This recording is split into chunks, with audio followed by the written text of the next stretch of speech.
ancient Africans in particular, did consume meat. But what people have to understand is this.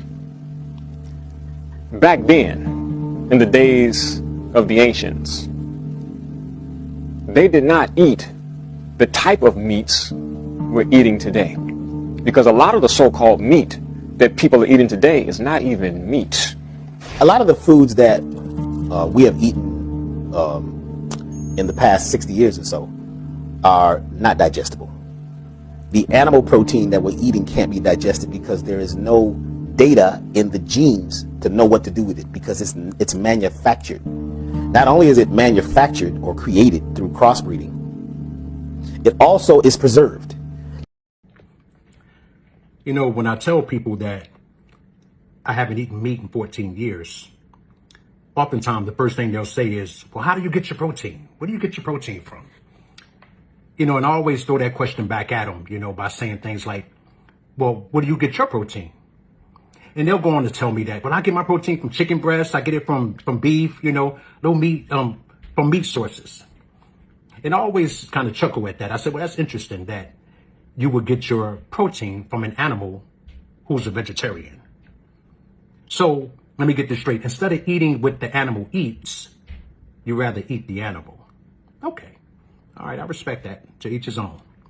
But then I go on to tell them something they may not know, which is, do you realize that all of the meat that the majority of everyone eats is female?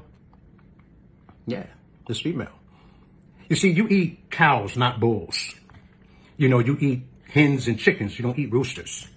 You know, and then you also eat lamb. You don't eat ram. And the majority of the time you eat pig. Occasionally maybe a hog. So all of the meat you eat is female. And so what that understanding is, you eat all of the meat with estrogen, not testosterone. So for all of you guys that's getting man boobs, it could be the meat intake, you know. And for the women, you know, you already have to deal with your own estrogen levels, but now you're getting estrogen from all of the meat that you consume. So you're getting double and triple the amounts of estrogen in your body. Hence the emotional outbursts and, you know, the crying spells that you can't explain. And, you know, when you just feel very emotional, you know. Now, I'm not suggesting that people go out and stop eating meat. You know, that's not my thing. That's what to each his own. Okay.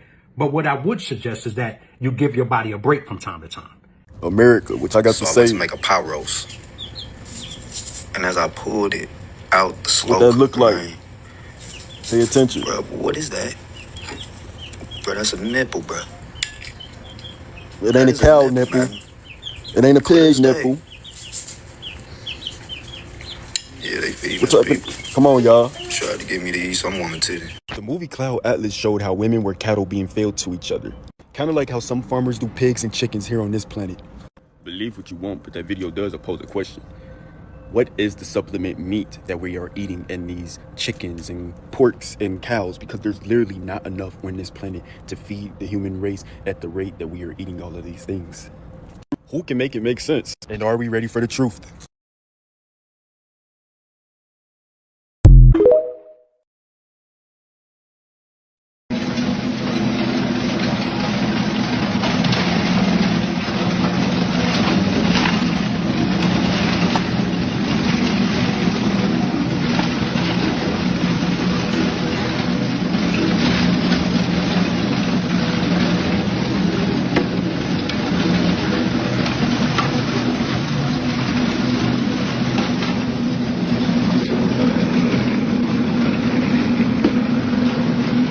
Did y'all know about this?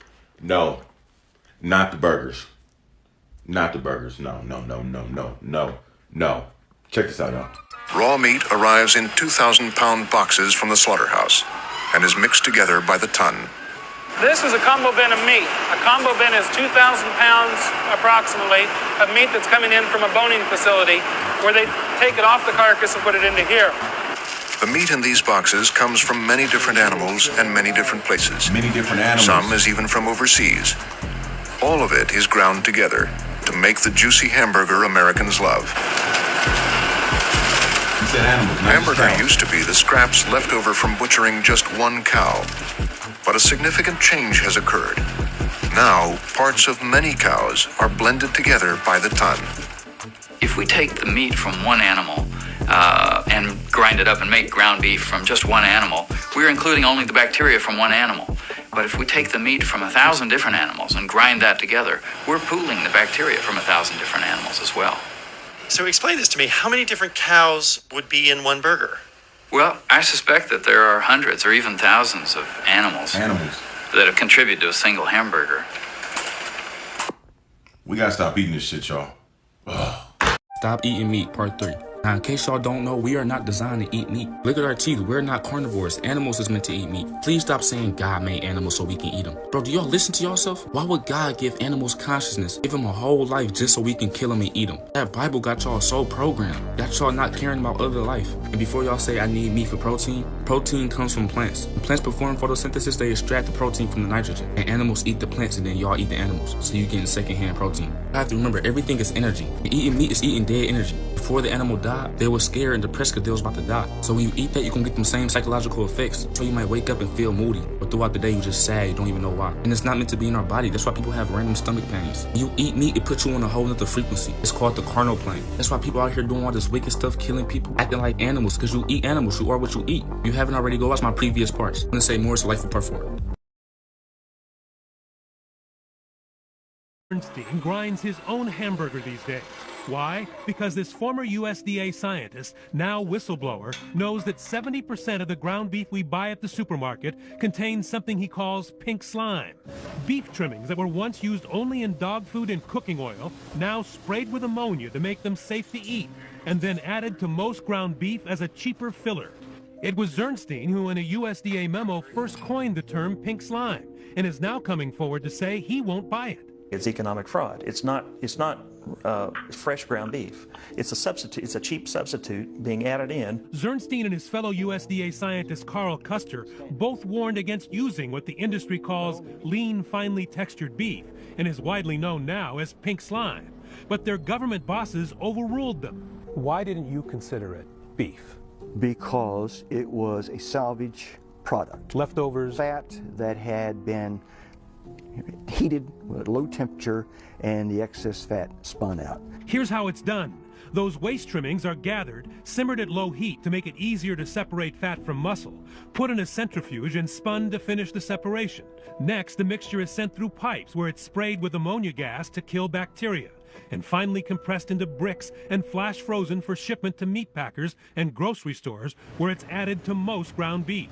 And it doesn't have to appear on the label, because over objections of its own scientists, USDA officials with links to the beef industry labeled pink slime meat.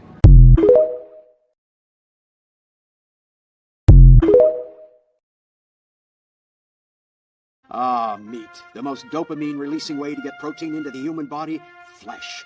Hi. Have you ever taken a big bite of heated flesh only to find a blob of skin, shards of bone, or a rubbery chunk of cartilage? This minor inconvenience may have been acceptable to primitive man, but not to the modern flesh ingester. So we at Horton Farms found a solution. Our skilled technicians simply grind up all that business until you can't tell it's not meat and call that meat. We can then form it into discs, loaves, balls, or square patties. Whatever shape you want, really, but discs are winning, so let's run with that. Tubes are also popular. As has been observed, most folks don't really want to know how the tubes get made. At Horton Farms, our flesh tube making process begins and ends with a high-quality intestinal lining. I should note there's no oversight as to what constitutes high quality. I'm just allowed to call things that. This human actor represents a human Horton Farms butcher, which in turn represents a machine I own. My machine stuffs any combination of mangled flesh, fat, and spices into a casing that's been colored to appeal to your lizard brain. If you think about it, it's like a sick joke, wrapping an animal inside other parts of itself. But you probably won't think about it. In 1959, we identified an enzyme called transglutaminase, better known as meat glue. It's great at bonding protein and protein byproducts together. We use it to make your steak or chicken breast look like you want it to. It doesn't actually look like that, but in the end, it's all poop anyway, so who cares? Transglutaminase is made from guinea pig liver. Look! Hot dogs in front of an American flag! We've also found ways to breed animals to grow larger, less healthy, and therefore tastier. For example, most factory farm turkeys are so bulky that they can't procreate themselves. Yes, someone had to manually facilitate turkey sex for me to be able to eat this. But look at this thing. It's huge. I love this thing. I feel like a Viking right now.